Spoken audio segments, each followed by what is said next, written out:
കേരളത്തിലെ ആളുകൾ കാവ്യയെ ഒരുപാട് ശ്രദ്ധിക്കുകയും സ്നേഹിക്കുകയും ഒക്കെ ചെയ്തിരിക്കാം. അതോടൊപ്പം തന്നെ അപ്രതീക്ഷിതമായ ചില അനുഭവങ്ങളും കാവ്യയ്ക്ക് അവർ തന്നിട്ടുണ്ട്, പ്രത്യേകിച്ചും അടുത്ത കാലത്ത്. ഒന്ന്, വോട്ട് ചെയ്യാൻ പോയപ്പോൾ ക്യൂവിൽ നിൽക്കാത്തതിന് കേട്ട ചീത്ത. അതിനെക്കുറിച്ച് എന്ത് പറയുന്നു? എനിക്ക് ഇലക്ഷന് പോകുമ്പോൾ ക്യൂ നിൽക്കണം എന്നുള്ളത് ശരിയായിട്ടുള്ളൊരു കാര്യം തന്നെയാണ്.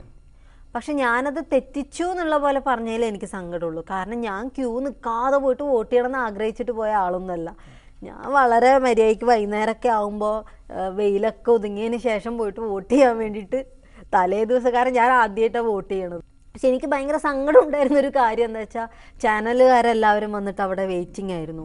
അവർക്ക് ലൈവ് അത് കാണിക്കണം എന്നുള്ളതിൽ. അപ്പോൾ പലരും രാവിലെ മുതൽ വെയിറ്റ് ചെയ്യാണ്, ഞാൻ പോകുന്നില്ല. അപ്പോൾ കാവ്യ വരാത്തതുകൊണ്ട് വേറെ സ്ഥലങ്ങളിലേക്ക് അവർക്ക് റിപ്പോർട്ട് എടുക്കാൻ പോകാനും പറ്റണില്ല എന്ന് പറഞ്ഞപ്പോൾ അവരുടെ ഒരു നിർബന്ധത്തിന് വഴങ്ങിയിട്ടാണ് അവിടെ എത്തിയത്. അത് എത്തിയതും എന്നെ ആരൊക്കെയോ കൂടി പിടിച്ച്, ഒരു പോലീസുകാർ ആരൊക്കെയോ ഉണ്ടായിരുന്നു, അവിടുത്തെ കതറൊക്കെ ഇട്ടിട്ടുള്ള ആരൊക്കെയോ ഉണ്ടായിരുന്നു. ആരാ എന്താ ഒന്നും എനിക്ക് അറിഞ്ഞൂടെ. ഞാൻ അവരുടെ കൂടെ അങ്ങ് പോയി.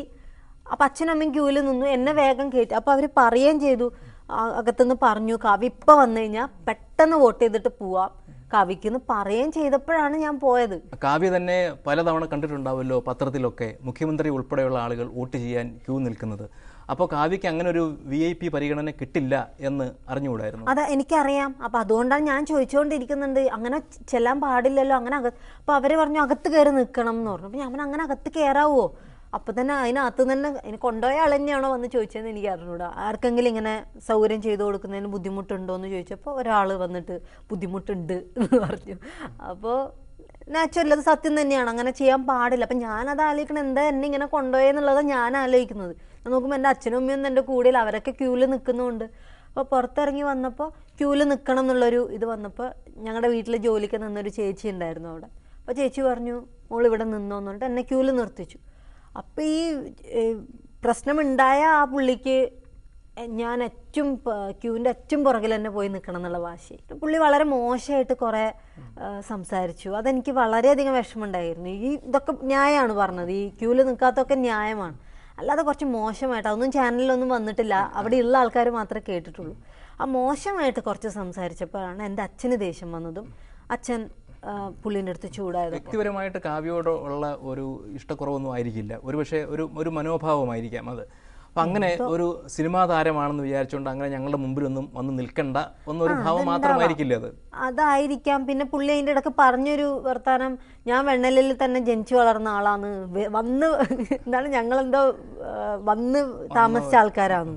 അപ്പം പുള്ളിയുടെ വർത്താനം കേട്ടപ്പോൾ ഞാനെന്തോ അമേരിക്ക എന്നൊക്കെ വന്ന് താമസിക്കണ ആളാണ്. ഞാൻ ഈ കാസർഗോഡ് എന്നല്ലേ ഇവിടെ വന്ന് താമസിക്കണുള്ളൂ, വരുത്തരാണ് എന്തൊക്കെയോ പുള്ളി പറഞ്ഞു. അപ്പം എനിക്കൊന്ന് ചിലപ്പോൾ അതിൻ്റെ ഒരു ഇതായിരിക്കാം, എനിക്ക് അങ്ങനെ പ്രത്യേകമായിട്ട് പോലീസ് വന്നിട്ട് എന്നെ കൊണ്ടുപോകണു, അപ്പം അതിൻ്റെ ഒരു ദേഷ്യമോ അല്ലെങ്കിൽ അതിൻ്റെ ഒരു അസൂയോ അങ്ങനെ ആയിരിക്കാം. അങ്ങനെ ഒരു അനുഭവം ഉണ്ടായി.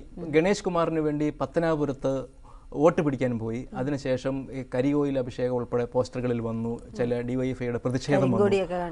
അതിനെക്കുറിച്ച് എന്താ തോന്നിയത്? അതിനെക്കുറിച്ച് എനിക്ക് ഇന്നും മനസ്സിലായിട്ടില്ല എന്താണ് സംഭവം എന്നുള്ളത്. കാരണം ഗണേശേട്ടന് ഞാൻ വേണ്ടി, ഗണേശേട്ടൻ്റെ പാർട്ടി എന്താണെന്ന് പോലും എനിക്ക് സത്യം പറഞ്ഞാൽ അറിയില്ലായിരുന്നു.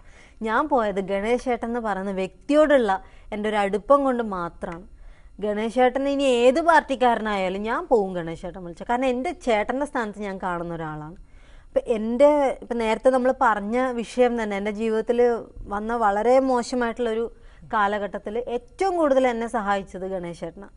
ഗണേശേട്ടന് അതിൻ്റെ ആവശ്യമൊന്നുമില്ല, എന്നെ വന്നിട്ട് സഹായിക്കേണ്ട ആവശ്യമില്ല. നീ ഏത് പാർട്ടിക്കാരിയാന്ന് ചോദിച്ചിട്ടുമല്ല ഗണേശേട്ടൻ എന്നെ ഹെൽപ്പ് ചെയ്യാൻ വന്നത്. ഗണേശേട്ടൻ ഞങ്ങളുടെ ഇടയിൽ വന്ന് അങ്ങനെ നിന്ന് മധ്യസ്ഥത്തിൽ നിന്നതുകൊണ്ട് മാത്രമാണ് ഈ പ്രശ്നങ്ങൾ എത്രയും പെട്ടെന്ന് ഇങ്ങനെ അത് തീർന്നു പോയത്. അപ്പം ആ ഒരു വലിയൊരു നന്ദി എനിക്കും എൻ്റെ കുടുംബത്തിനും അദ്ദേഹത്തോടുണ്ട്.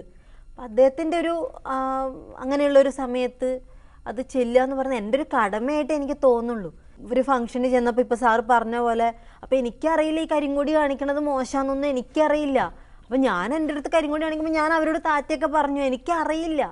അപ്പം കുറച്ച് കഴിഞ്ഞപ്പോൾ അകത്ത് അവരുടെ ആരോ ഫോട്ടോ എടുക്കാൻ വന്നു. അപ്പം എൻ്റെ അടുത്തുണ്ട് പറയണു, ഞാൻ നിങ്ങളുടെ എതിർ പാർട്ടിയാകുന്നു പറഞ്ഞു. അപ്പം ഞാൻ പറഞ്ഞു എൻ്റെ എതിർ പാർട്ടി? അപ്പം ഞാൻ എന്ത് പാർട്ടിയാ? നിങ്ങൾ കോൺഗ്രസ് അല്ലേ, ഞാൻ നിങ്ങളുടെ എതിർ പാർട്ടിയാന്ന് പറഞ്ഞു. ഞാൻ ഈശ്വര എന്താ ഇങ്ങനെയൊക്കെ നമ്മൾ മനസ്സാവാതെ അറിയാതെയല്ലേ ഓരോ നിങ്ങൾ എന്നെ കമ്മ്യൂണിസ്റ്റ് ആക്കി എന്നൊക്കെ പറഞ്ഞ പോലെ നിങ്ങൾ എന്നെ പാർട്ടിക്കാരിയാക്കി എന്നൊക്കെ ഉള്ള ഒരു ജനിച്ചു വളർന്ന സ്ഥലം കമ്മ്യൂണിസ്റ്റ് പാർട്ടിക്ക് കുറെ സ്വാധീനമുള്ള സ്ഥലമാണ്. അപ്പൊ എന്തെങ്കിലും ഒരു ഇടതുപക്ഷ ചായ്വ് അന്നുണ്ടായിരുന്നു? ഞാൻ അങ്ങനെ ഒരു പക്ഷത്തിൽ മാത്രം നിൽക്കുന്ന ആളായിരുന്നില്ല. ചെറുപ്പം ഞാൻ KSUവിനും വോട്ട് ചെയ്തിട്ടുണ്ട്, ഞാൻ SFIക്കും വോട്ട് ചെയ്തിട്ടുണ്ട്. ഞാൻ 5ാം ക്ലാസ് മുതൽ ഞാൻ 10ാം ക്ലാസ് വരെ സ്ഥാനാർത്ഥിയായിട്ട് മത്സരിച്ചിട്ടുണ്ട്. ഞാൻ സ്കൂൾ ലീഡറൊക്കെ ആയിരുന്നു. അപ്പോൾ ഒരു വർഷം ഞാൻ KSU ആയിരിക്കും, ഒരു വർഷം ഞാൻ SFI ആയിരിക്കും. എനിക്കങ്ങനെ പ്രത്യേക പാർട്ടി ഞങ്ങളുടെ സ്കൂളിൽ BJP ഉണ്ടായിരുന്നില്ല എന്ന്, അതുകൊണ്ട് മാത്രം ഞാൻ BJP ആയിരുന്നില്ല.